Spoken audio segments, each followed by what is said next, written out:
Hi there, guys. I'm the Jeebus. Um, I have been learning my way around Unreal Engine 5 now for the better part of a year.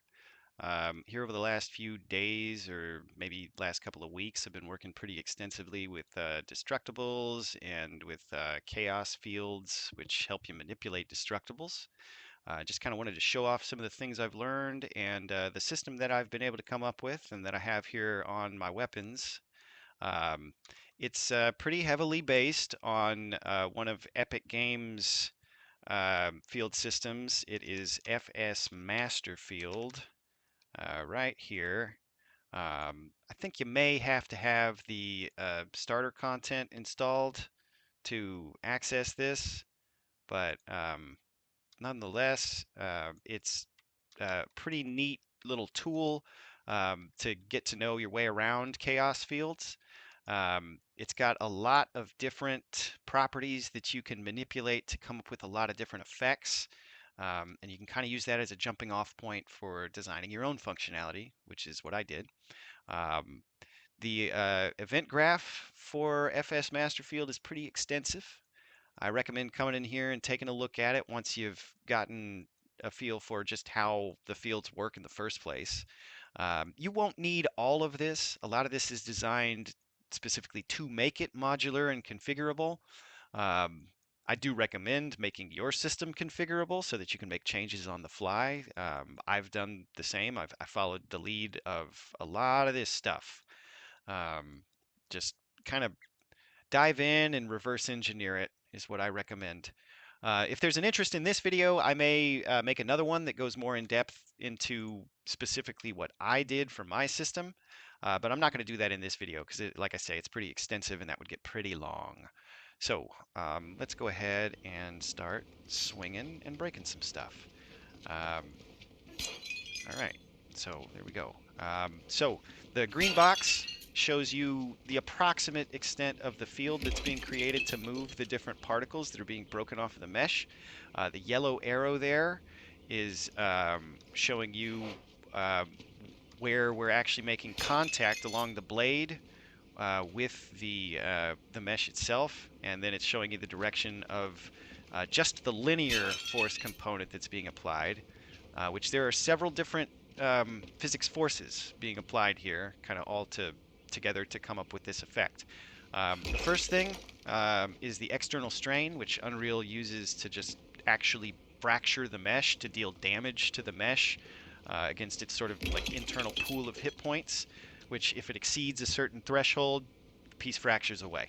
And then there are a series of forces, which I'll even show you real quick here in my blueprint. Um, okay, so there's the external strain.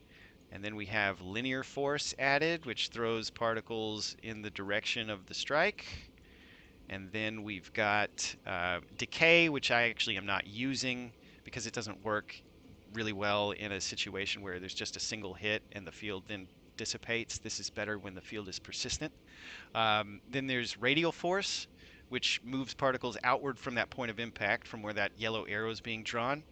And then there's angular force, which is spinning particles as they go through the air. All of these, and this is just pulled straight out of FS Masterfield, like I showed you, all of these calculate noise. So there's noise included with each field that's being created. So it's a little bit randomized. And like I say, all of that is configurable, um, which is pretty neat. Makes things pretty easy to use. Um, okay, so let me go ahead and switch on some of Unreal's visualization tools here. What I'm doing is turning on, I believe this is external strain. Oh no, that's actually linear force. Let me do external strain. Type 3 is external strain. Okay, so we'll start here. That quarter circle, that's one of the two components of external strain that's being applied to break the mesh. And then you can see there's a sphere. Um, Together, those just fracture pieces off. And then I already showed you this, but here's the linear force. That's the one. Okay, all those little lines show you the direction of force that's being applied. And you can kind of see there's a section where the two different fields, the the radial force, which is moving pieces out from the impact point in all directions, is overlapping with the plane of force, which is sweeping things off to the side, and it just dynamically adds those forces together, as you can see by those lines being kind of swept around. Um, and yeah, then there's also angular force. Let me see, I can't really remember which of these shows us the angular force. Honestly, that one's less important because it's just kind of randomized um, to just move things away from, man, okay, here we go. Lost control of my mouse there for a second. Okay, um, but yeah, I think it's starting to look pretty good. Um, let me run it again real quick with the debug tools off, and you can just kind of get an idea of how it all looks, or is supposed to look, without anything in the way, um, which I think is pretty great. Honestly, I just have a lot of fun running around and testing things, which I do want to mention. Testing this and balancing everything so that all these different meshes look reasonably similar to one another, or at least like they're all being moved by the same object. That did take some time. I just had to go into each individual geometry collection and really dive into the nitty gritty here. Some of the really important things were the mass and the minimum mass clamp. In fact, minimum mass clamp is maybe the most important thing in terms of how many pieces are going to move like I want them to move. That you just have to play with it. Sometimes a higher value is good, sometimes a lower value is better. It's just, it doesn't seem to be incredibly straightforward to kind of balance one mesh with another. The size doesn't always matter that much. I don't know entirely what's going on under the hood there, but I suspect it's quite a bit because it's not incredibly consistent. Um, but with some diligence, you can get everything balanced. Like I'm seeing here, most everything looks like it's kind of being hit by the same sword. I'm pretty happy with it. And like I say, if there's an interest in it, if y'all, like the video or comment or subscribe, I guess that's what you're supposed to say, right? Like, subscribe, and comment.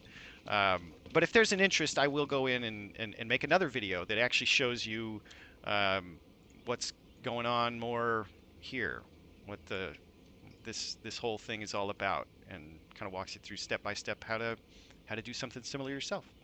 But yeah, that's pretty much it. Um, it's just, good time breaking all these different pots and urns and all sorts of stuff. But yeah, if y'all like what you see, like I say, like the video, and I will make another one that shows you how this is built. All right, y'all take care. Bye.